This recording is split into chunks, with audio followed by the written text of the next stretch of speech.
Delicious sweet red cabbage, a perfect accompaniment for things like roast duck or roast chicken.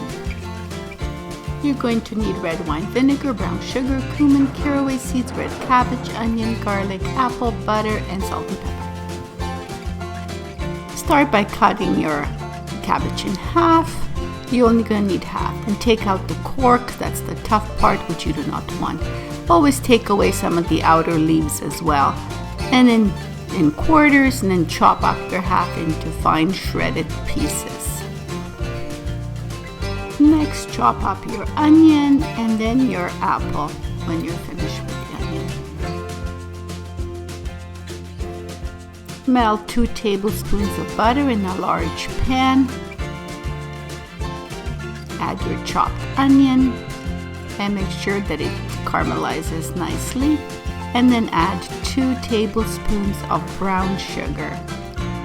And just stir that around and just saute it for a few more minutes. It's beautifully caramelized and looking delicious. Now add your cabbage.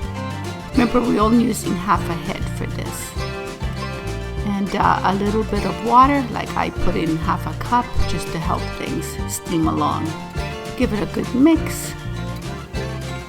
Cover it up and cook for 10 minutes. Give it a good stir after 10 minutes and add another half a cup of water and then 2 tablespoons of apple cider vinegar.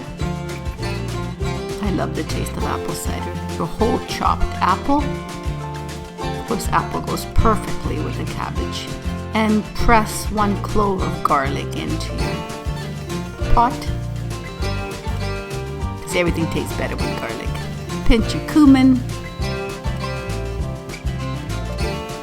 And of course, caraway seeds. Caraway seeds is like essential for this dish. I put in 1 tablespoon, so you can put in more or less depending on your taste.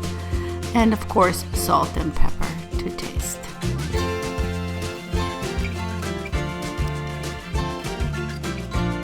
Make sure you're stirring, because the stirring is really important.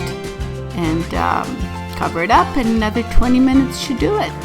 Just make sure all your liquid has evaporated. Now you're ready to serve and enjoy the fruits of your labor.